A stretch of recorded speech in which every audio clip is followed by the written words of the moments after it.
and welcome to the latest Firehouse Quick Chat. I'm Peter Matthews, Editor-in-Chief of Firehouse, and thank you for joining us. We're excited to have two veteran fire chiefs here today to talk about the sudden cardiac arrest life-saving program that they've implemented, and thank you to Zoll for helping us put this program together. I'd like to introduce Chief Tom Huntington and Battalion Chief James Hempstead from the Richland, Washington Fire Department. And Chiefs, thanks for joining us. I appreciate the information you're going to share with us today. And if I can have you both share a little bit about your background as well as Richland Fire, we'd appreciate that. Absolutely. Thank you for the time this morning. We enjoy being with you. My name is Tom Huntington. I'm the chief at the Richland Fire Department here, as you said. I've been here for going on 26 years, and I've been the chief here for the past 5.5, almost 6 years. I'm a graduate of the National Fire Academy's EFO program, and I have my bachelor's degree in fire service administration from Eastern Oregon University. And in my time as chief, I've really tried to push our organization into a really great organizational culture that embraces a community risk reduction approach in everything we do. And I think what we talk about today is going to fit really beautifully into that context. Great, thank you. And Battalion Chief Hempstead. Yes, I've been in the industry since '84. I've been a paramedic since '86, a chief officer since 2000. All that really means is that I'm a little older, age seasoned, however you want to state it in the industry. But the bio that I'm really excited about and proud of is the last 3 years I've overseen our EMS system. And during that time frame with Chief Huntington and myself as our leadership over that system, we've been able to increase our neurologically intact lives saved 550%. Now, I will throw in there that's taken the lowest point over the last 7 years and also the highest point to get that. But because of our philosophy and our approach, we've been in demand as far as in the industry goes. Speak before COVID, we were scheduled to speak in Nashville, Salt Lake, Denver. We've done several virtual summits. We're tentatively scheduled to speak in San Diego at the end of 21. So what we're doing seems to resonate, and that's the bio or the piece I would really like to share that I'm proud of, and hopefully we can share some of the story that has brought our success to date. Well, and that's great news, and again, that's what we're here for today. So we look forward to learning about that. Tell us a little bit about Richland Fire and what you do as far as your fire and EMS services, just so our viewers have an idea of what kind of services you're providing. Yeah, absolutely. We're a growing community. We're geographically we're 42 square miles roughly. We run about 7,500 calls a year, primarily EMS, and we also, in addition to the full spectrum all hazard approach, we actually do the EMS transportation service in our community as well. So we run and provide the ambulance service for our community. So it really, our makeup in the community and our primary mission in the community is really pretty EMS centric. We certainly do fire suppression and do a good job with that, great job with that as well. But a lot of our driver and community demand is in the EMS realm, like many departments across the nation these days. Exactly. I think you hit the nail on the head at this point. So many places are fire-based EMS, and really it's EMS-based fire departments at this point. If you really look at the services that are being provided, and just the the overall percentage of EMS runs. So I agree. Yeah, we agree with that statement wholeheartedly. Yeah. And that's why we're here today, right? So you have this survivability toolkit that you've worked on and created and rolled out in your community. So tell us about the inspiration for the survival kit. I'll start with that. I think really this approach that we're talking about here today started 6 or 7 years ago, and we partnered with the National Fire Academy and moved almost 40% of our workforce through the Community Risk Reduction Program at the National Fire Academy in Emmitsburg. And what that did is it started to or continued to shift our culture towards being very, very community driven and really focusing in on where can we have the biggest impact with an investment in our community. And that started at the top and went all the way down to our brand new employees who were able to go through that program.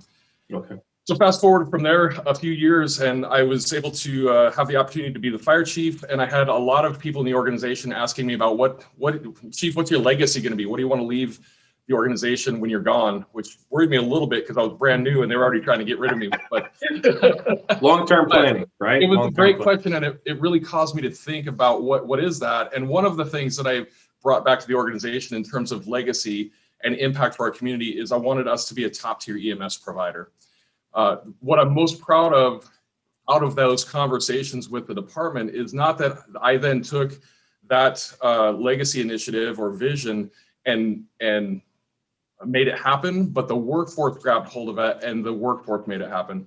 So we were able to implement Pulse Point in our community for citizen CPR activation. We had a firefighter bring a hands-only CPR initiative forward, and we implemented that, and we trained, I think, 11,000 citizens in our first year of hands-only CPR training. We partnered with the HeartSafe Community Coalition and have got HeartSafe campuses all over our town, all over our city now. And all of that was driven, not by me, it was driven by our workforce. And so when we talk about implementing the tool set here with Zoll, there's a tremendous amount of foundational work that was put into the organizational culture that allowed us then, the next phase of that progression was we needed to update our EMS equipment, and BC's Hempstead really took the lead on that. And when we went out to look for a vendor, we were really looking not for a vendor that would drop ship a bunch of stuff to our doorstep. We were looking for somebody that would partner with us and invest in our EMS system together with us, where we could improve our patient survival rates in the cardiac realm. And that's really what we found in our partnership with Zoll. They have been an amazing partner in this. And honestly, we wouldn't be here today, and we wouldn't be producing the outcomes that we're producing without that partnership with Zoll. The only thing I would add to that inspirational piece to it is we really look, based on our culture, to increase our value to our community. So we strive to find opportunities to raise our value in the community's eyes, to integrate into the community. One way we do that is measuring life saved annually. And this program, our resuscitation and neurologically intact program, delivers that in spades. And that's fascinating, as you really have that data to kind of drill down and see exactly what's going on. It helps you develop and maintain. So the idea for this survivability toolkit, can you tell us a little bit about that, where that came from? And also, what are the components? Because you call it an Advanced Cardiac Resuscitation Suite. So can you tell us where you got the concept from, and then what's included in this suite? Yes, back in 2017, when Chief Huntington identified one of his legacy initiatives, which is be a very high-performing EMS system, we started looking at where we can strengthen our system. Okay. Well, actually, one of our strengths was our cardiac resuscitation program, but we started hearing about this department down in Southern California called the Rialto.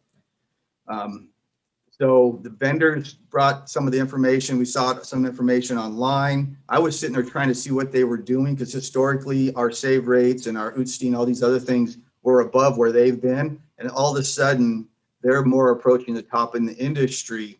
So that piqued our curiosity of what they were doing. And once I started seeing what they're doing, I actually started trying to shoot holes into their system, because it was so different than what the industry's been doing for over the last 3-4 decades with high performance CPR and some other things. And the more I looked into it, the more I started talking to Chief Powell down in Rialto and Chief Grayson and some other people. I actually liked what I saw. I liked what they were trying to accomplish. It was very forward thinking, and it really took what we had. We had the foundation, and we had a good base system that we've been doing for years. We were very effective with our high performance CPR program, but we needed to shift because we plateaued. And when we made this shift, I wanted to share with people, we were having Utstein pretty much consistently around the 70% mark. But Rialto was pushing 75 and 80 consistently. So based on what other departments are doing, we were doing really well. But at the same time, I started looking at our neurologically intact outcomes, and they were starting to come down a little bit. I look at all the other indicators, if it's Utstein, if it's ROSC, but the real key is how many lives you saving on an annual basis. And that's what we're driving for. And that toolkit that we're going to share in just a minute gives us that opportunity to get those few patients maybe out on the fringe. It gives us an opportunity to capture those people and produce a neurologically intact outcome with them. So that's kind of where we heard about it. That's our intro into implementation of transitioning from where we were to more of what you're used to from a Rialto program, or what is now being referenced as Advanced Cardiac Resuscitation Suite. The elements that you asked about in it, there's 7 primary tools and they all work together. The initial one is continuous uninterrupted compressions utilizing an automated CPR device. We've been using mechanical compression device for about 10 years now, so that wasn't a big change for us. What was a change is using it instead of just like a manual CPR system. What can we use the advantage of a mechanical compression device for? Can we keep it running? Can we get our CPR fractile up in that 98th percentile? And that's what we're driving for. It was a huge, it's a change in thought process of how we use that tool. The second one is the use of an impedance threshold device. That tool combined with mechanical compression device, that is money. That's what I personally like, those two. The next one is apneic oxygenation. And all you're doing is putting a little oxygen on, you're letting the compression basically help with the perfusion and oxygenation of the brain until you get in an environment where you can be very successful to intubate. And then we go into heads up CPR. Some people like it, some people do not. We're still working towards transition to actually doing heads up CPR, but the best way I can describe that to people that are not familiar with it, when you have trauma or you have a brain injury and you're in a hospital, will they use supine or do they elevate you? Usually they elevate you because that's the best environment for the brain for perfusion and oxygenation. And all they are doing is we're transitioning that science, that research, that therapy into the field in a cardiac resuscitation environment. The next step is clinical appropriate defibrillation. Everybody's system's a little bit different. When you get that 911 call, there's a cardiac arrest. How fast you get there varies. You know, we've been taught, hey, defibrillate right away, make it immediate. But in reality, by the time it's identified as a cardiac arrest, you call 911, you turn out, you respond, you go from the street to the patient's side with your equipment, get ready to mitigate. That patient's been down quite a while unless there's CPR being done prior to it. So all that is we're looking not to just rush in and defibrillate. We're making sure that the patient is optimized, the heart's optimized for that defibrillation. So we have the best opportunity to put that into a functioning rhythm and get ROSC and eventually a neurologically intact outcome.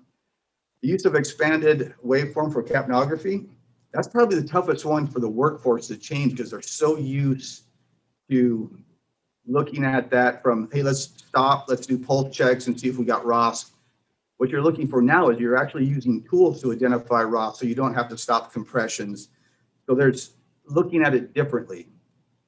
Then clinical appropriate administration of epinephrine. And the way I explain that to people is we're not rushing in, starting IV and giving epinephrine. What we're doing is we're using all these other tools first because they bring greater value to that patient producing neurologically intact outcome. As we filter on down, then we'll get into administration of epinephrine. So those are the 7 components of the toolkit. It's one of the best systems that I've seen in my career. And it's, as we start to implement it, we're seeing improvements as far as our neurologically intact outcomes.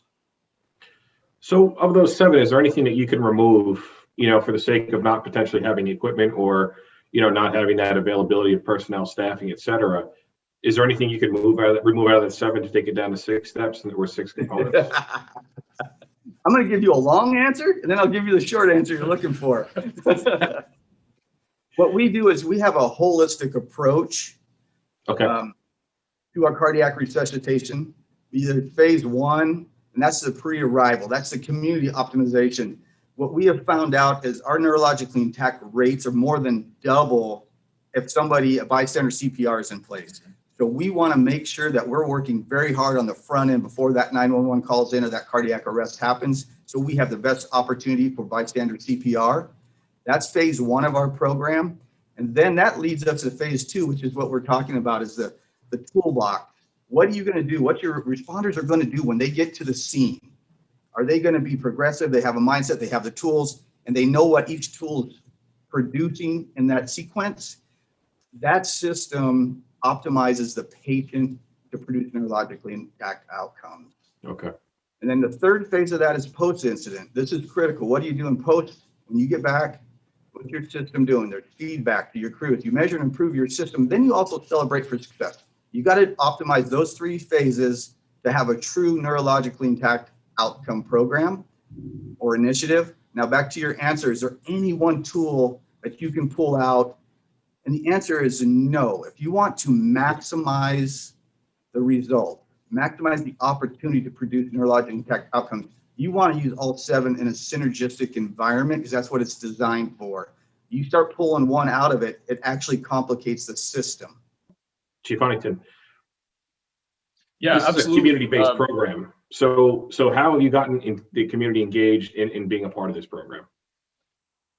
So again, we've taken a holistic approach, and we recognized the full phasing of this thing pretty early on, and that we had to take a systems approach to improving our numbers, because as Jim said earlier, when we started this, our outcomes were actually pretty good compared to the industry. So we looked at implementing things like a pulse point in the community for CPR activation, the hands-only CPR program that I talked about. There's 11,000 touches of our crew back into the community. And what that does is that it's really allowed us to showcase the ability and the passion, the drive of our workforce, not only in the community at large, but at City Hall and with our City Council and with our key community partners, such as our local hospital, Capnography Regional Medical Center. So this, in terms of engagement, this program has given us a platform to engage on the community, or with the community, on a level that we have never really been able to do before. And that's all great. I mean, that's all stuff that every fire department is looking for, that opportunity, right? But at the end of the day, the outcome that this is producing is moms and dads and grandmas and grandpas and aunts and uncles and brothers and sisters are returning to their families, and they're returning to their workplaces, and they're celebrating Christmas and New Year's together following a cardiac event that prior to this system going into place, they would not have survived. Yeah. If you think about the implications of that and what our workforce has been able to do to extend a meaningful lifespan for members of our community in a measurable way, that's powerful stuff. Mm-hmm. That's really the thing that drives us every single day to invest, to implement or execute, to measure and improve. And we continue to look for gaps and opportunities to do better and better at that every day, every week, every month. We're doing way better. We had a great 2020 on this front, and we're already looking into 2021 and 22. How do we continue to measure and improve? So with that, I mean, you great point, right? I mean, it's you want people to return home, whether it's fire or medical emergency.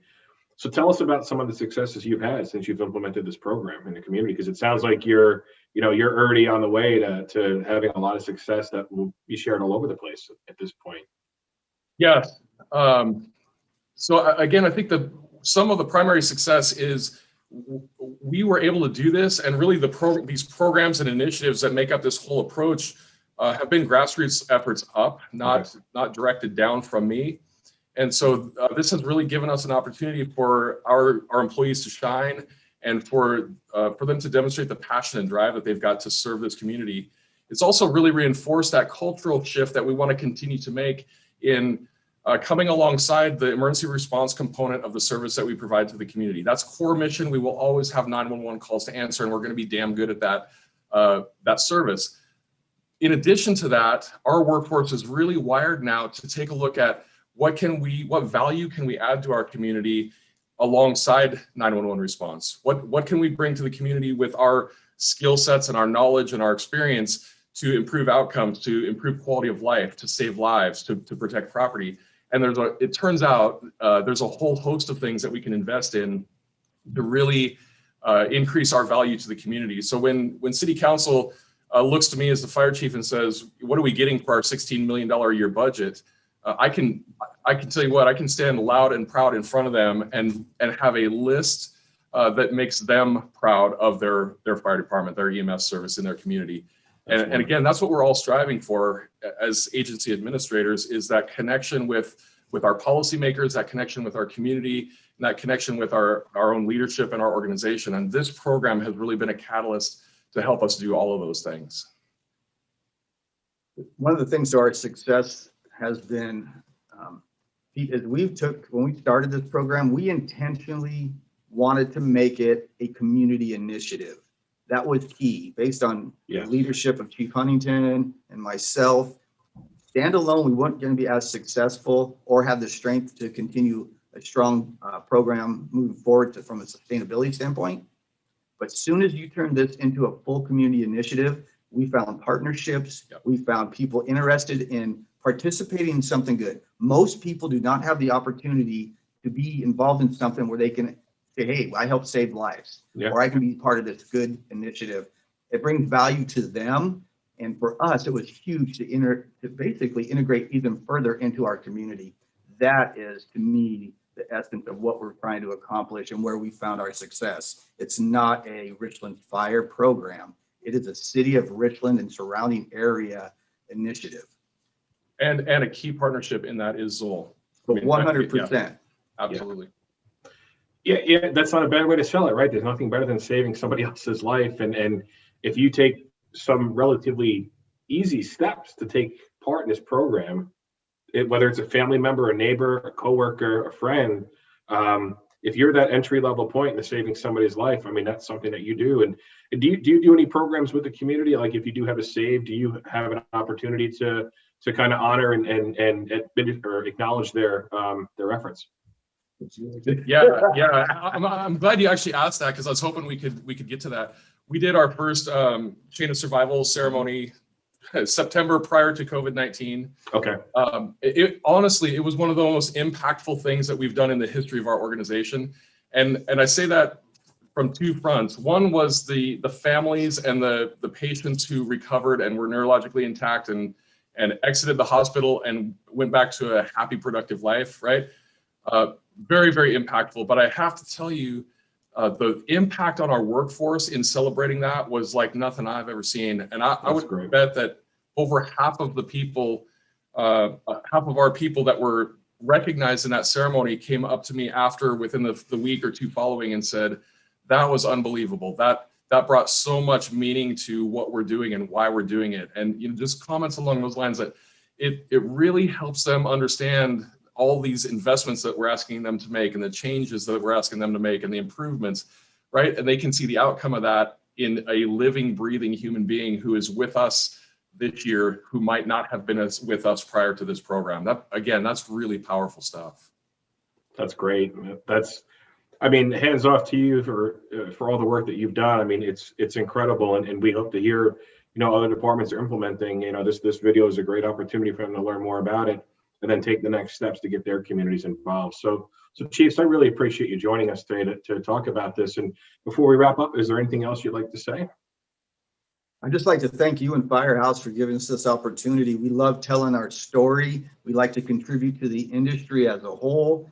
There are so many great organizations around the country that are doing similar things as we are. They're trying to bring that organizational value up in their community, save lives. We all have a little different story and we're coming at it from a different angle, but the effort that we're seeing now put into cardiac resuscitation is huge. The industry is moving in that direction more and more, and I'm looking forward to where we're going to be in a couple of years from now as an industry, and not only just as Richland Fire. Great. Yeah, I would echo that. Thank you for the opportunity today to share our story, and just maybe throw out a plug too that we would be more than happy to be in contact with agencies that have questions or would like to get more information. And we'd be more than happy to talk about our relationship with Zoll and how they have helped us reach this point in our progression. All right. Well, Chiefs, thank you so much. I appreciate it. We'll put the contact information up on the screen. And thank you and great work. And we look forward to seeing more success stories from your department down the road. So thank you. Thank you.